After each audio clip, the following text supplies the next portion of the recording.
per quanto riguarda la mia esperienza dipende, cioè se io so già cosa devo comprare allora vado sul sicuro, vado online, compro online anche perché di solito si risparmia anche e poi essendo io una studentessa sono molto impegnata con lo studio quindi mi viene anche più comodo. Però appunto se non ho nessuna idea, se non so che cosa devo andare a comprare allora preferisco andare in giro e dare un'occhiata, anche perché secondo me è più bello, c'è più lo spirito natalizio nell'andare a comprare nei negozi fisici, però appunto dipende ecco, dalla situazione. Allora, io penso che sia più comodo sì, però è anche vero che è molto soggettivo secondo me, perché ad esempio mi riduco sempre all'ultimo, quindi non ci arrivo mai a ordinare in tempo, quindi alla fine li compro di presenza. Per me senza dubbio è una comodità il fatto di poter comprare online e quindi sono più per l'online.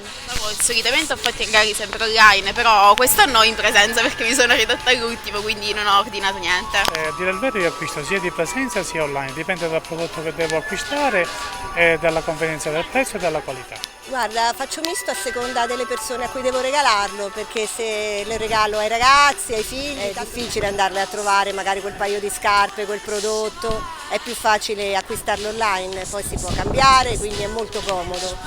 Se invece faccio un pensiero a una persona più anziana, che gli piace magari l'oggetto più artigianale, più particolare, allora preferisco andare nei negozi, tutto quello che è cibo nei negozi chiaramente a Natale si regala, oppure anche qualche presente nel negozio, soprattutto per le persone più anziane, più su dell'età. Preferisco di persona, perché li vedo io, li scelgo, invece online magari non arrivano.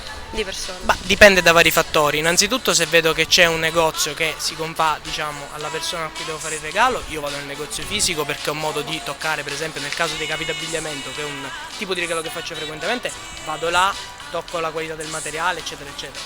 Ma se mi rendo conto, per esempio, che non c'è quello che cerco, vado sull'online. Comunque il negozio fisico ha sempre una preferenza sicuramente.